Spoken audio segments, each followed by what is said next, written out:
ওমরে ডাক দিয়া কোন যুবক, তারপরে তুমি কি করলা? কয় গো ওমর, তারপরে মুরব্বিরে সামনে আমি দেখতে পারলাম রাগের মেজাজ নিয়া হাতের মধ্যে পাথর ছিল, সেই পাথর নিয়ে আমি মুরব্বিরে আঘাত উপরের মধ্যে ঢিল মেরে দিলাম। আমি ভাবতে পারি নাই, আমি বুঝতে পারি নাই এই ইটের আঘাতে, পাথরের আঘাতে মুরব্বি যে পয়রা মারা যাবে এটা বুঝতে পারি নাই। ওমর, আমার ইচ্ছা ছিল শুধু প্রতিশোধ নিমু, আল্লাহর কসম আমি এই মুরব্বিরে মারার জন্য আঘাত করি নাই গো ওমর। এতে আমি যদি দোষী হই তাহলে আপনি আমার বিচার কইরেন। উচ্চ আওয়াজে বলুন না সুবহানাল্লাহ।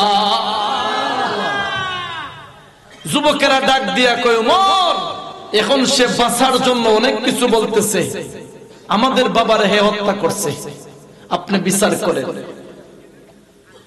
যুবককে ডাক দিয়া কয় ওগো ওমর, আমি আল্লাহর সাক্ষী রাইখা বলতেছি, আমি এদের বাবারে নিজের ইচ্ছায় হত্যা করি নাই। ওমরে কোন হত্যার বদলেতে ইসলামের মধ্যে হচ্ছে হত্যা, ফাঁসি দেওয়া হবে। যেহেতু তোমার সাক্ষী নাই, সেই তো তোমাকে ফাঁসি দেওয়া হবে। আমি উমরের দরবারের আইন হলো, যে ব্যক্তি ইসলামের মধ্যে আরেকজন বাইরে হত্যা করবে তাকে ফাঁসি দেওয়া হবে। রে যুবক, তোমারে কিছুক্ষণের ভিতরে রায় হবে ফাঁসি দেওয়ার জন্য। যুবকটা এবার দুইটা চৌকের পানি সারে আড্ডা দিয়া কয় ওগো ওমর, আপনি আমারে ফাঁসি দেওয়ার আগে 3টা দিনের ছুটি দেন। সুবহানাল্লাহ। যুবকের যখন এই কথা আবদার করতে লাগলো, ওমর এখন আমি যদি তোমারে ছুটি দিয়া দেই তাহলে তুমি যে আবার ফিরে আসবা এটার তো গ্যারান্টি নাই। রে যুবক, তোমারে যদি ছুটি দিতে হয় তাহলে তোমার জিম্মাদার একজন আমানতদার আমার কাছে আমানত দিতে হবে, জিম্মাদার হতে হবে। তাহলে তোমারে 3 দিনের ছুটি দেওয়া হবে। তোমার রায় হলো তুমি হত্যার বদলতে তোমাকে হত্যা করা হবে। কিভাবে রে? আরেকজনদের বাবাদেরকে বাবারে হত্যা করে ফেললা, এই যুবকদেরকে এতিম বানাইলা। যুবক, তুমি এবার 3 দিনের ছুটি চাইতেছো, তোমার এভাবে ছুটি দেওয়া হবে না। দুঃখের বিষয় এই যুবকের পরিচিত মদিনার মধ্যে কোনো লোকই দেখতেছে না। সাহাবায়ে কেরাম চতুর্দিকে দাঁড়িয়ে আছেন। আরে অপরিচিত একটা যুবকের ফাঁসি হয়ে যাবে, তারে কিভাবে ফাঁসি দেওয়া হবে? যুবকটাই 3 দিনের জন্য ছুটি চায়, তার তো কোনো মানুষ ছুটির জিম্মাদার হবে না। সুবহানাল্লাহ। যাদের বাবারে হত্যা করা হয়েছে তারা কিন্তু দাঁড়িয়ে আছে, আমার বাবার হত্যাকারীর ফাঁসি হবে, আমরা দেখতে হবে। হিন্দি মিন টাইমে যুবক কি কারণে 3 দিনের জন্য ছুটি চাই শুনতে চাইবেন আপনারা? শুনবেন? হিন্দি মিন টাইমে যুবক মদিনার অলি গলির দিকে তাকাইয়া দেখে রে কোন মানুষ নিয়ে আমার জিম্মাদার হয়। 3 দিনের জন্য আমি ছুটি নিয়ে যেতে চাই, কারণ হলো আমার ভাইয়ের কিছু হক আমার কাছে পাওনা আছে। আজকের সমাজে শয়তানের দুকায় পইরা কিছু মানুষ ভাইয়ের হক মেরে দেয়, চাচা ভাতিজার হক আত্মসাৎ করে ফেলে। যদি আল্লাহর ভয় থাকে, মৃত্যুর ভয় অন্তরে থাকে, তাহলে কোনদিন একজন আল্লাহর বান্দা আরেকজন ইমানদার ভাইয়ের হক গুলা আত্মসাৎ করতে পারে? উমরের শাসনের আমলে কয়েকটা যুবক একটা ছেলেরে দইরা আনছে, আইনা বলতেছে, ও ওমর, এই যুবকটা আমার বাপরে হত্যা করে ফেলছে, ইসলামের আইন অনুযায়ী এই যুবকের বিচার করেন, আমার বাবার হত্যাকারীর বিচার চাই। সুবহানাল্লাহ বলেন। রে মুসলমান, ওমর যুবকদেরকে ডাক দিয়া কোন, রে যুবকের দল, এই যুবকটা কি সত্য সত্য তোমাদের বাবারে হত্যা করছে নাকি? যুবকেরা কয়, আমাদের বাবা বৃদ্ধ মানুষ, এই যুবকটায় মাথার মধ্যে ঢাল মেরে হত্যা করে ফেলছে। ওমর, আমাদের বাবার হত্যাকারীর বিচার আপনার কাছে আমরা চাই। ওমর একটা ডাক দিয়ে এখন, রে যুবক, তুমি কি এদের বাবারে হত্যা করছো নাকি? যুবকে ডাক দিয়ে কয়, আল্লাহর বন্ধুর খলিফা, ওগো ওমর, আমি এদের বাবারে নিজের ইচ্ছা করে মারি নাই। কিভাবে মারছো? কয়, আমার একটা উটের বাচ্চা ছিল অনেক সুন্দর, সেই উটের বাচ্চাটিরে আমি অনেক ভালোবাসতাম, এত সুন্দর, এত মহব্বত করতাম যা বলে বুঝাতে পারবো না। এই উটের বাচ্চা এই মুরব্বির খেজুরের বাগানে যখন ঢুকলো, এই মুরব্বি আমার উটের বাচ্চাটির উপর একটা পাথর নিক্ষেপ করলো। আমার উটের বাচ্চাটা এত সুন্দর, আমি খুব বেশি ভালোবাসতাম। আমি হঠাৎ করে তাকাইয়া দেখি আমার উটের বাচ্চাটির চক্ষু লটকে আছে, জুইলা রইছে, রক্ত গুলি জোর জোর করে পড়তেছে। আমি যখন আমার উটের বাচ্চার চক্ষুটি জুইলা থাকতে দেখেছি, রক্ত যখন বের হইতে লাগলো, আমার কলিজার মধ্যে বরদাস্ত হচ্ছে না গো ওমর, সঙ্গে সঙ্গে মাথাটা গরম হয়ে গেছে।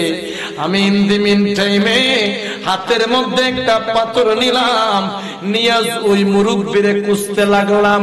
মুরব্বি গেল কই? আমার উটের বাচ্চাটারে এভাবে আঘাত কেমনে করলো? তার খেজুরের বাগানের ভিতরে ঢুকছে দেখা আমার উটের বাচ্চাটার চক্ষু বের করে ফেললো। আমি এটার প্রতিশোধ নিতে চাই। উচ্চ আওয়াজে বলুন না আল্লাহু আকবার। এবার লক্ষ্য করে দেখুন, ওমরের ডাক দিয়া কোন যুবক, তারপরে তুমি কি করলা? কয়, গো ওমর, তারপরে মুরব্বিরে সামনে আমি দেখতে পারলাম রাগের মেজাজ নিয়া হাতের মধ্যে পাথর ছিল, সেই পাথর নিয়ে আমি মুরব্বিরে আঘাত উপরের মধ্যে ঢিল মেরে দিলাম। আমি ভাবতে পারি নাই, আমি বুঝতে পারি নাই এই ইটের আঘাতে, পাথরের আঘাতে মুরব্বি যে পয়রা মারা যাবে এটা বুঝতে পারি নাই। ওমর, আমার ইচ্ছা ছিল শুধু প্রতিশোধ নিমু, আল্লাহর কসম আমি এই মুরব্বিরে মারার জন্য আঘাত করি নাই গো ওমর। এতে আমি যদি দোষী হই তাহলে আপনি আমার বিচার কইরেন। উচ্চ আওয়াজে বলুন না সুবহানাল্লাহ। যুবকেরা ডাক দিয়া কয়, ওমর, এখন সে বাঁচার জন্য অনেক কিছু বলতেছে, আমাদের বাবারে হে হত্যা করছে, আপনি বিচার করেন। যুবককে ডাক দিয়া কয়, ওগো ওমর, আমি আল্লাহর সাক্ষী রাইখা বলতেছি, আমি এদের বাবারে নিজের ইচ্ছায় হত্যা করি নাই। ওমর, এখন হত্যার বদলেতে ইসলামের মধ্যে হচ্ছে হত্যা, ফাঁসি দেওয়া হবে। যেহেতু তোমার সাক্ষী নাই, সেই তো তোমাকে ফাঁসি দেওয়া হবে। আমি উমরের দরবারের আইন হলো, যে ব্যক্তি ইসলামের মধ্যে আরেকজন বাইরে হত্যা করবে তাকে ফাঁসি দেওয়া হবে। রে যুবক, তোমারে কিছুক্ষণের ভিতরে রায় হবে ফাঁসি দেওয়ার জন্য।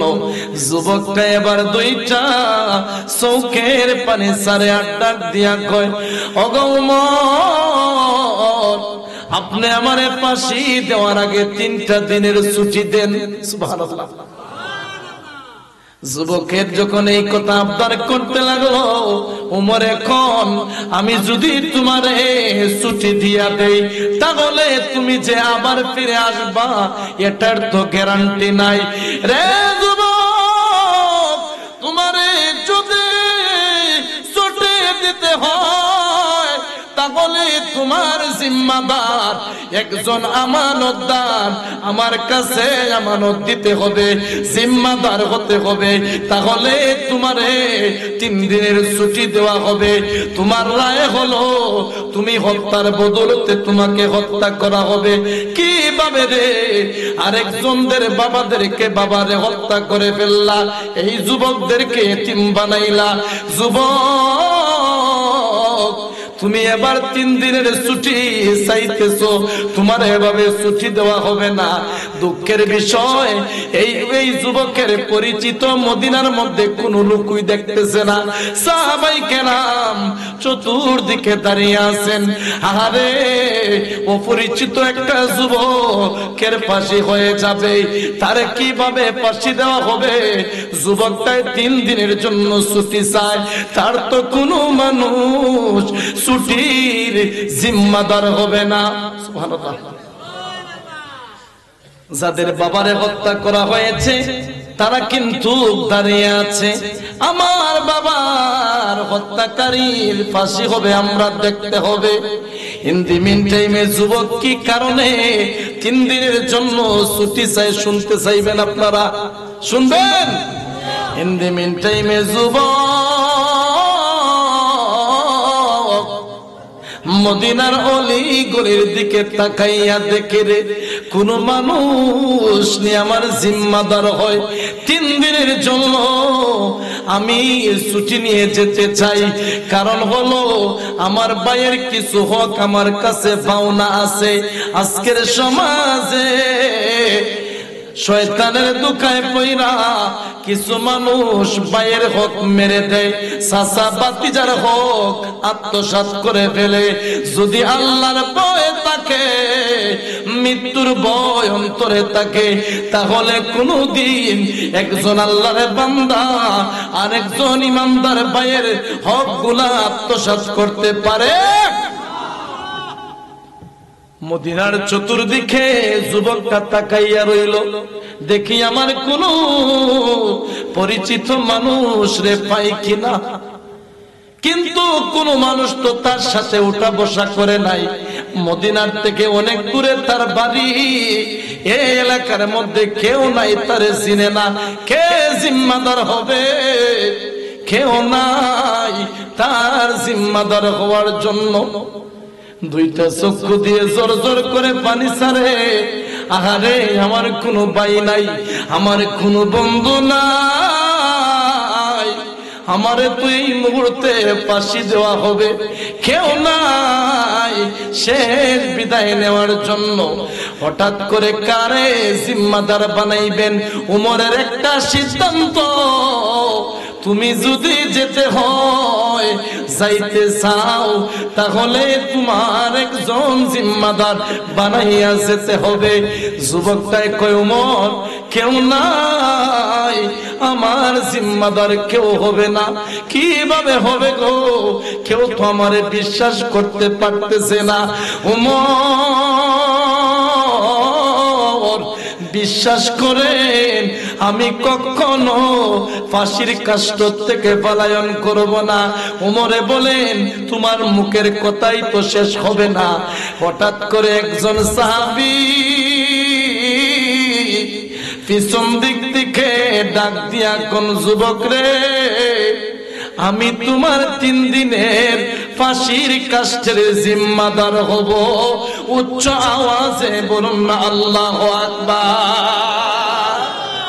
যুবকটায় পিছন দিকে তাকাইয়া দেখে যে মানুষটা জিম্মাদার হইছে তার নাম হচ্ছে হযরত আবু যর গিফারি। সুবহানাল্লাহ। সবাই ডাক দেখো, আবু যর সাবধান, এই যুবকটারে আমরা কোনোদিন দেখি নাই। এই যুবকটা আরো যুবকদের বাবারে হত্যা করছে, তোমারে বিপদে ফেলাইয়া আর আসতো না, 3 দিনের জিম্মাদার হইও না। আবু যর ডাক দেখো, যেই তো জবান দিয়ে বলছি আমি তার জিম্মাদার হইমু, আমি ওয়াদা করছি আমি অবশ্যই হইব। যদি যুবক নাও আসে আমারে ফাঁসি দিয়ে দিয়েন। সুবহানাল্লাহ বলেন। দেখছেন ইমানদারের কেমন ইমানের মর্যাদা আর জবানের মর্যাদা। কোন কয় দিনের জন্য জিম্মাদার? ওমর একটা ডাক দিয়া কোন রে আবু যর, কি পাগলামি শুরু করে দিলা?